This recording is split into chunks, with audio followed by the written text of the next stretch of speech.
Welcome back, awesome action toy fans and subscribers. Today, new JoyToy Warhammer 40k Space Wolves clawback. Is it Sigyrr Stoneshield maybe? Not sure on that pronunciation. Looks pretty cool.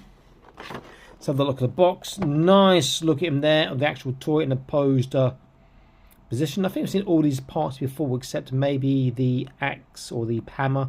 And if he has an unhelmeted head, does he? No, he doesn't. Yeah, the axe and hammer seem to be perhaps new, but the rest I think we've seen before. Does look pretty nice. Nice to have another addition to the Space Wolves. Very, very cool. If you like this sort of content, please consider joining the Patreon. You see the content early. We have prize draws occasionally, and you have exclusive behind-the-scenes stuff too, and things that you may not see elsewhere.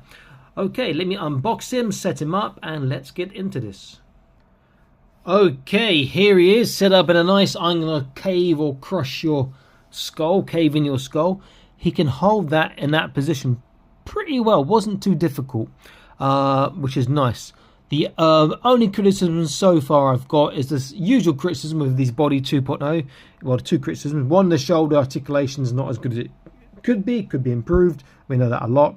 And two, the hands are too stiff, they're too tight, need to be slightly more looser in the fingers. Now, having said that, they are strong, there is some give, they're not going to break easily.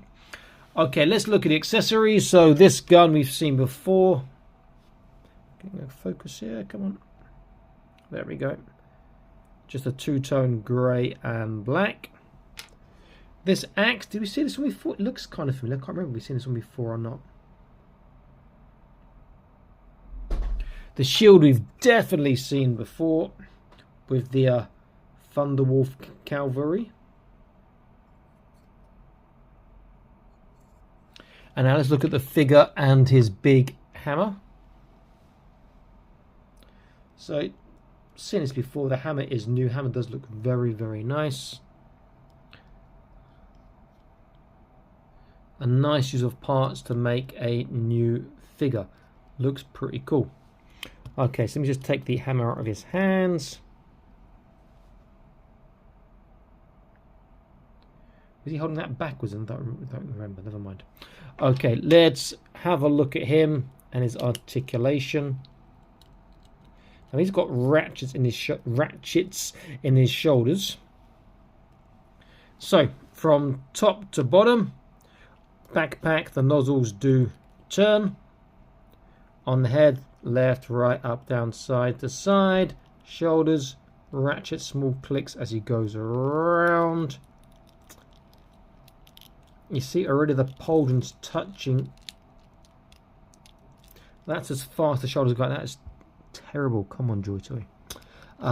Bicep bend, however, if you get it lined up right, which is bicep,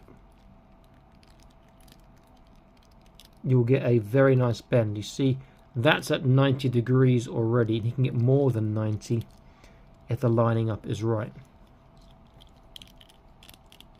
It depends on where he's bending his arm, I guess. There's also, I should say, but I'm taking that back, this sculpting on his forearm there is getting in the way of getting more than 90, which is a shame. There's also a bicep swivel. Trunk backwards is great on body 2, side to side is good, forwards is damn good too. He's got weight and he can turn. Waist will give extra turn, extra movement forwards and backwards. If it wasn't for this belt, his forwards would be really good. Sideways, sculpting gets in the way, but it's alright. Forwards is pretty impressive, to be fair. That's slightly over 90. Backwards is impressive too. He's approaching a full splits there. You can twist in the hip and there's a thigh swivel. This one's a single, it's a double kneecap, but they've now made this part of the lower leg. It works pretty well. Still got the ugly gap there, but not as ugly as before. You've got a barbell joint, so you've got a foot turn, you've got a swivel, you've got a decent tippy toe. Your dorsiflexation is not going to be great because of the sculpting. They should really hollow out more of the inside for that. And then you've got the toe articulation there. So with the exception of the shoulders, Let's go a bit closer. He's really quite good, I would say. And I do like the, I prefer the Space Wolves colouring over the Ultramarines. I think I prefer this sort of grey-blue colour. Oops. Let's give him the shield in his right hand. This is left hand, sorry.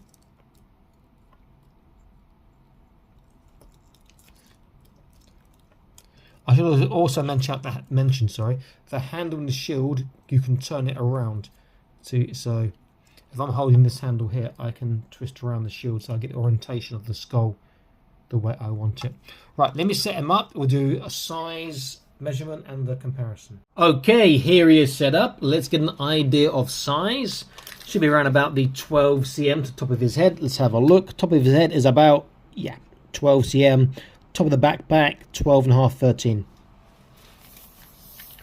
Let's have a quick comparison. I'll compare him to his boss, Ragnar Blockman, who is obviously considerably bigger, but they do look good together.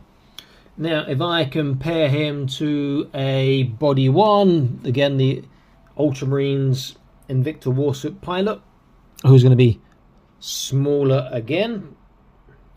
And if I move him to the side, if I compare to a Star Wars, the Vintage Collection Shea Vizsla, who I just reviewed and probably publish that video later anyway, considerably bigger than a Star Wars figure, as you can see. So very nice all-round figure. I do like that a lot. It's just a variation in using parts. Maybe there's some differences. I'm not sure if these sort of teeth there are new, can't remember. But it does look good and it adds to the Space Wolves forces that you've got or that you're collecting or you're going to start collecting. Nice figure. Again, consider joining the Patreon, link in the video description, along with discount codes for Locker Toys, Cool Toys Club, and Flight Armor JoyToy Store. You can get your 40k stuff from any of those if you want. And I'll see you in the next video. Stay happy, keep collecting. Bye bye.